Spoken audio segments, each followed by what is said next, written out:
శాశ్వత పంటలు వేసే వారికి తెలిసేది ఏంటంటే ప్రూనింగ్ అనేది చాలా అవసరం అని చెప్పి వారికి తెలుస్తుంది. ఉదాహరణకి మామిడి తోట ఉందనుకోండి, ఇప్పుడు మంచి పోతొచ్చి ఎక్కువ కాయలు కాయాలంటే మనం ఏం చేస్తామంటే ఆగస్ట్, సెప్టెంబర్, అక్టోబర్ ఆ సీజన్లోనే వాటికి కొమ్మ కత్తిరింపులు చేస్తూ ఉంటామట.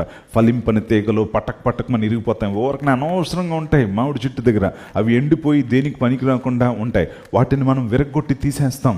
అలాగే మంచిగా వాటితో పాటు మనం ఏం చేస్తాం అంటే కొన్ని కొమ్మ కత్తిరింపులు చేస్తాం. ఎక్కడైతే కత్తిరించామో అక్కడ వేరే కొమ్మలు వస్తాయి, దానికి ఎక్కువ పూత వస్తుంది. అంత మాత్రమే కాదు, సూర్యుడు నేరుగా చెట్టు మధ్యలోనికి వచ్చి మొత్తం అంతా కూడా వేడి ఆ యొక్క సూర్యరశ్మి తగలాలని చెట్ల మధ్యలో కూడా చాలా చాలా కత్తిరించేస్తూ ఉంటాం.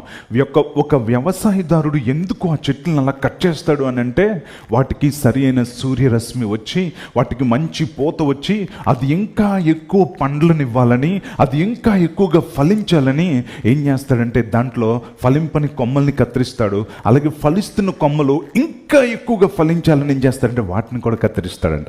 అది జామ మొక్క కావచ్చు, మామిడి మొక్క కావచ్చు, ప్రతి దానికి కత్తిరింపు అన్నది చాలా అవసరం.